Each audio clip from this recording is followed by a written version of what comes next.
അയോധ്യയിലെ രാമക്ഷേത്രം പൊതുജനങ്ങൾക്കായി തുറന്നു. ദർശനത്തിന് വലിയ തിരക്ക്. പ്രവേശനം സുരക്ഷാ പരിശോധനയ്ക്ക് ശേഷം.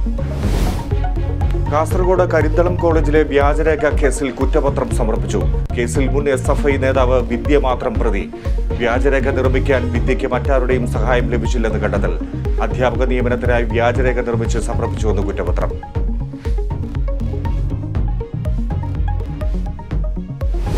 മഹാരാജാസ് വീണ്ടും തുറക്കാൻ നടപടികൾ സജീവം. വിദ്യാർത്ഥി സംഘടനകളുമായി ചർച്ച നടത്തും. ക്യാമ്പസിൽ നിയന്ത്രണങ്ങൾ കർശനമാക്കാൻ PTA തീരുമാനം. കൊല്ലം പരവൂരിൽ ആത്മഹത്യ ചെയ്ത അസിസ്റ്റന്റ് പബ്ലിക് പ്രോസിക്യൂട്ടർ അനീഷയുടെ ശബ്ദ സന്ദേശം പുറത്ത്. ജോലി സംബന്ധമായി മാനസിക സമ്മർദ്ദം നേരിട്ടു.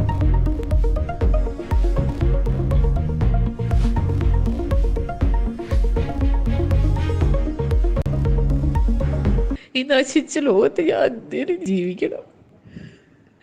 സത്യത്തിന് നീതിക്ക് ഒരു വിലയില്ലാത്തടുത്ത് ഞാൻ എന്തിനാ ഇനി നിൽക്കുന്നത്?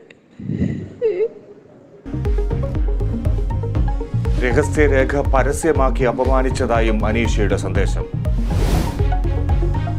ഭാരത് ജോഡോ ന്യായ് യാത്ര ഇന്ന് ഗുവാഹത്തിയിൽ. ജനങ്ങളുമായി സംവദിക്കാൻ രാഹുൽ. പ്രസ് ക്ലബിലെ വാർത്താ സമ്മേളനത്തിന് അനുമതിയില്ല. സംഘർഷ സാഹചര്യം കണക്കിലെടുത്ത് കനത്ത സുരക്ഷ.